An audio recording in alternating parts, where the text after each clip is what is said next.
So they needed him. They also had Gonzalez, the president's attorney, and Addington, the vice president's attorney. These three attorneys were the ones who set up the legal basis in secret, all classified. They wouldn't even give it to the intelligence committees. Nobody knew this in the background. So all these, some of them have been exposed now, I think by the effort of Judicial Watch and so on.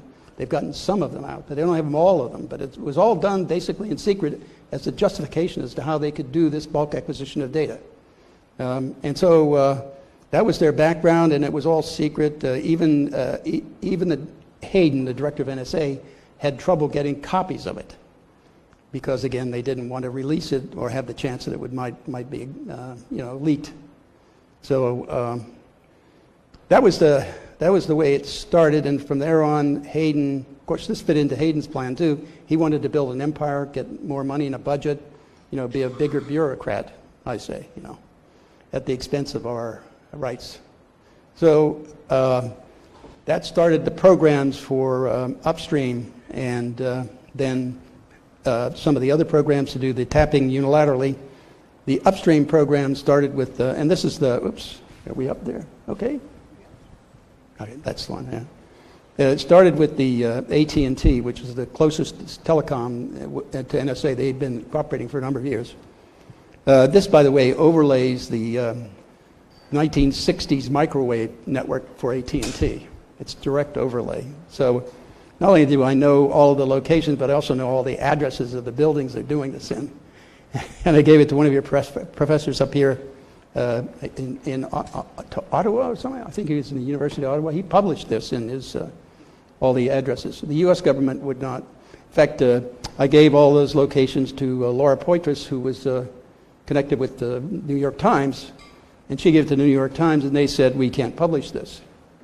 I said, because if we do, and somebody attacks one of these locations, then we'll be held responsible. I said, well, so much for informing the government or the people of the United States. So this is just one of the programs. The other one was, the other large one is Storm Brew, and that's Verizon. And you saw the initial release from Edward Snowden, the warrant request to the FISA court to have all of the data transferred to NSA. This is the FBI asking for it. This is a combination of FBI and NSA working together. The FBI has jurisdiction internally, so they are the ones requesting, but NSA is the repository for all the data. And NSA allows FBI, CIA, and the Five Eyes and other third-party countries access to that data. Because not only are they the repository for data for the U.S. government, they're also the repository for all those countries involved in this collection. And they all use it to query. So it means that all the data, even they must be partitioning. I'm sure they did that because of, and that's the way I do it anyway, partition by giving access to countries individually as to what we think they should be seeing or looking at. That's generally the way things were built. We of course tried to, originally with Thin Thread, we tried to say everybody involved with the Thin Thread program sees everything in the program. So they didn't like that either, so they ended that. So, but that was the way it started. And these tap points, you see, if you look at them, the little green dots around are the ones that are the surfacing points for transoceanic cables. What that means is, and they claim that they're after foreigners by looking at using this program. Well, if they're looking at foreigners, that's the only place they need to tap because all the incoming data goes through those cables and surfaces at those points. Anything going out goes out through those points to foreigners. Anything going in and transiting the U.S. goes through those points also. So if you're only after foreigners, those are the only points you need. Well, this basically says that everything it's talking about that way is a lie. What are you collecting in Missouri, or what are you collecting in Nashville, Tennessee, or St. Louis or Chicago? What are you collecting there? They're collecting Zone 1 communications. That's everybody. You, us, everyone. So we were the first targets. So that's the, and then how they start using this data is another crime. This is a violation of the constitutional rights of the First and Fourth, eventually Fifth and Sixth Amendments to the Constitution. First, because it says you have the right to free association. Not under this program. They know everybody you associate with and when. And the Fourth says your data, papers, and effects are private, and you need a warrant to get them. Not under this program. They collect everything you wrote in emails, everything you sent around in files, everything that you communicated over the phones, everything. You may think that's impossible, but with the technology today, it's not. I mean, it's actually one of the main problems with technology. It's gotten too good, and the storage now is getting even better. So storing this data is not a problem. So that's why they built the 1 million square foot facility in Utah to store it. Now they have another 2.8 million square foot facility for storage and coming on in Fort Meade. They broke ground for that one a year and a half ago. We know this because they see. There are always weaknesses in government. They always have a way of compromising what they're doing. In this case, in order to make a big building like that, they have to file an environmental impact statement. So when they do that, and you look at who's filing it, then you know what it's for. In this case, it was for the Maryland Procurement Office, and it was on Fort Meade, and so therefore you know this is NSA. So, and from that, you can actually see it. If you went on Google Earth and looked at their pictures, you can see they wiped out a 36-hole golf course to do this program. So, and it only attests to the fact that they're storing all the data. Why? Because year after year, the data keeps growing and growing. So they locked our government into spending more and more data to get that and to store it.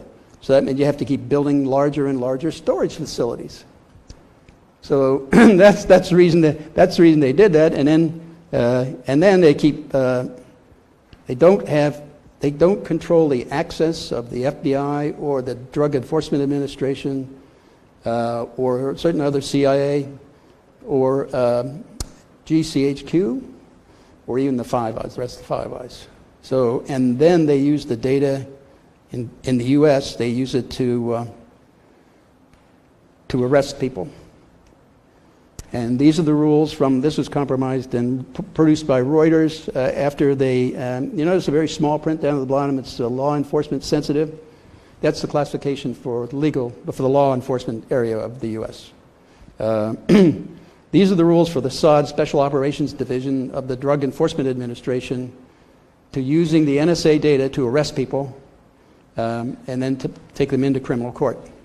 It basically says you cannot put anything in written form of the source of the data. You can't tell the attorneys or the judges, the courts. None of them can know, and you can't tell your foreign counterparts because they have relationships around the world. FBI and DEA have relationships with similar organizations all around the world. So they're not allowed to tell them the source of information, but they can tell them to go arrest people at a certain point, So then once they do that, then they do a parallel construction. This is how they take and use this data in court, and they've done this according to Senator Feinstein, when she was arguing the importance of the program back in 2013. And when I was supposed to testify to an independent group of Amos and Conyers, the two representatives in the House, they had organized a collection of people to oppose this bulk acquisition, and they wanted to unfund it. That's one way to get rid of it. So I was supposed to testify to them before the vote. And what happened was when they first scheduled the vote, they put it on the calendar for the Congress, right? The House. And when they did that, the president called a meeting of all the Democrats in the House at that time. So that killed that meeting. And then 4 days later, they had a vote on the bill, and they lost by 12 votes. But I think if I talked to them, they would have won that bill. So that would have been unfunded. Now this is massive funding. We're talking about a $10 billion program for everything that's associated with it. So, but here, you see, what it is, the parallel constructions, you use the normal policing techniques to go around and find data that will justify the arrest. And then what they do is they substitute that data for the NSA data in a court of law. That's called perjury. Right? I'm just a simple country boy, but that sounds like perjury to me. So, and they did this, just to cover up the source. Everybody's trying to protect this source of bulk acquisition data because it gives them power over everybody. Power over members of all the parliaments in the world, power over everybody. Even Merkel, Chancellor Merkel, when she was complaining about the surveillance of her phone, she thought it was done from the U.S. Embassy, which is only like 3 blocks away from the Parliament building, but it wasn't. It was done anywhere in the world because her phone is a particular target, so that anywhere she goes, any of the tap points, and they've got tens of thousands of them around the world. Implants also in switches, servers, and networks, everything. So they have control of that network. So they can do anything with it they want. They can change data, they can capture it, change it, send it along, delay it in transit. But this program basically produces and puts into courts, and it subverts our entire court system. I mean, it destroys the integrity of our judicial process. This is perjury. This is lying to the court. This is government policy. That's the other problem I see. But to my mind, if you want to get really bad guys, the best way to do it is targeted approach. That way you produce only the relevant data that's important for analysts to look at. That reduces their problem in orders of magnitude further down to something that's really relevant. And then they have a chance of succeeding. By doing what they're doing, they don't. And they're violating every law that governs communications, like the Pen Register Law, Electronic Privacy Act, Electronic Security Act, all the government FCC regulation and all the laws backing that. They're violating all of that. So this is what I told them personally, directly in the face. I told them I was really pissed at them all. This is exactly how I said it. Because I am. They're destroying our whole democratic process. Our republic is being destroyed. And we're sitting here and not doing anything about it. So at any rate, that's why I speak out. That's why I go any world and I say anything I want. Let them take me to court. That's where I want them.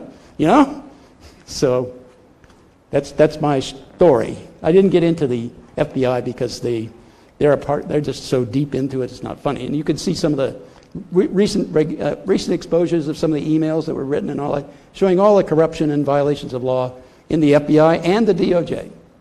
So I call the Department of Justice, now I call them the Department of Just Us. We're not included. Hope you enjoyed that last video. Hop on over to statusquo.com where you can sign up for our email list and become a member for as low as $5 to $10 a month. Membership is how we grow. That's statusquo.com/join. And remember, join our email list so we can grow the revolution with you.